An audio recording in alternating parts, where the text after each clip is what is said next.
भगवान गणेश विघ्नहर्ता, मंगल करता, जो सदा दूसरों को आनंद देते हो, जो रिद्धि सिद्धि के दाता हो, जो बुद्धि के प्रदाता हो, जो मंगलकारी हो, जिनका नाम ही विघ्नहर्ता है, उनके ऊपर भी बाल्यकाल में विघ्न आया था। बात उस समय की है कि मां पार्वती जी ने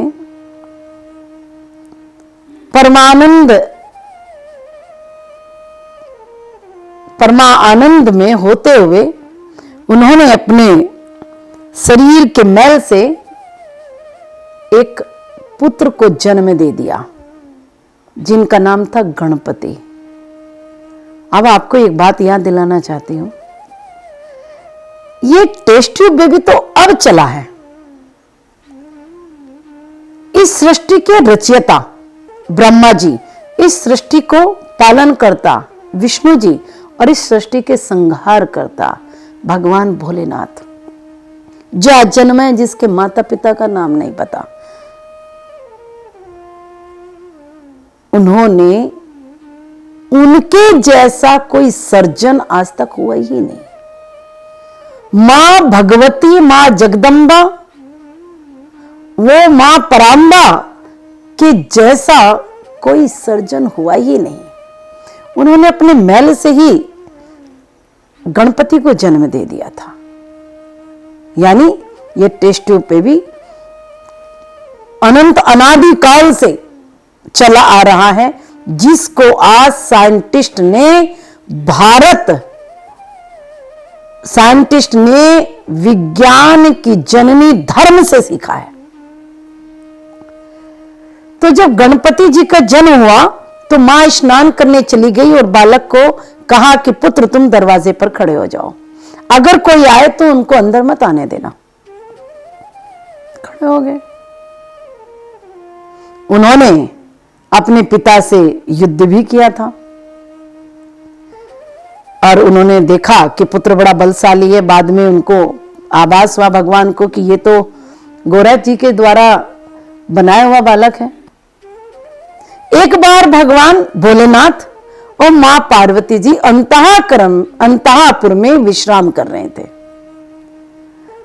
तो परशुराम, जमदग्नि पुत्र, रेणु पुत्र परशुराम, जो आवेश के अवतार है, जो क्रोध के अवतार है, वो पृथ्वी पर आवेश में धनुष बाण फरसा लेकर घूम रहे थे और 21 बार पृथ्वी पर उन्होंने नाना प्रकार के युद्ध किया।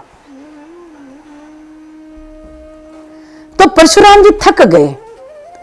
परशुराम जी मन से भी थक गए और शरीर से भी थक गए। तो उनको याद आए गुरु, भगवान भोलेनाथ परशुराम जी के गुरु थे। तो अपने, जब जीव को शांति नहीं प्राप्त होती, जब चित्त नहीं लगता, तो उसे गुरु की शरण में चला जाना चाहिए। तो परशुराम जी अपने गुरु की शरण में गए। भगवान भोलेनाथ कैलाश में विराज रहे थे, तो वहां पर गए तो देखा कि वहां पर एक बड़ा सुंदर सा दिव्य बालक, जिसके मुख पर, जिसका शरीर का आकार तो मनुष्य जैसा था, लेकिन उसके मुख पर एक हाथी का मुख लगा हुआ था।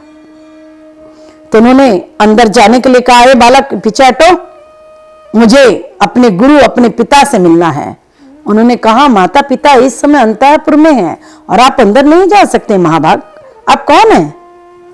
तो उन्होंने कहा, मैं परशुराम और मैं भगवान भोलेनाथ का शिष्य हूं। तो उन्होंने कहा, अभी तो आप नहीं जा सकते, मेरी मां ने मुझे पहरेदारी दिया है। मां के आज्ञाकारी पुत्र, पिता का आज्ञाकारी पुत्र, जो बालक माता पिता का आज्ञाकारी होगा, सदा उसका मान सम्मान ये पूरा विश्व करेगा। उन्होंने कहा, मैं तो अभी जाऊंगा। आवेश के अवतार तक क्रोध में आ गए, उस छोटे से बालक से लड़ाई करने लगे। जब लड़ाई करने लगे तो बार बार गणपति ने समझा, नहीं माने। गणपति जी ने अपनी सूंड में लपेटा परशुराम जी को और तीनों लोक में घुमा करके छोड़ दिया। तो नहीं लगा, है तो बड़ा बलशाली है। उन्होंने क्रोध में आए, उन्होंने फरसा निकाला परशुराम ने और गणपति के दांत पर जैसे ही जोर से मारा तो गणपति के 2 दांत थे, एक दांत कट के नीचे पृथ्वी पर नीचे गिर गया। और इतना जैसे ही गिरा और गणपति जोर से रोने लगे, हे मां, हे मां। बालक का मां के साथ संबंध कई जन्मों से होता है। मां का बालक के साथ नाभि से संबंध होता है। मां उस बालक की जननी है। जब अंत अनादि और जब ये सृष्टि का विनाश भी हो जाता है तब भी मां की गोद में बालक रहता है। इस सृष्टि से मां और पुत्र का संबंध कभी समाप्त नहीं होता है।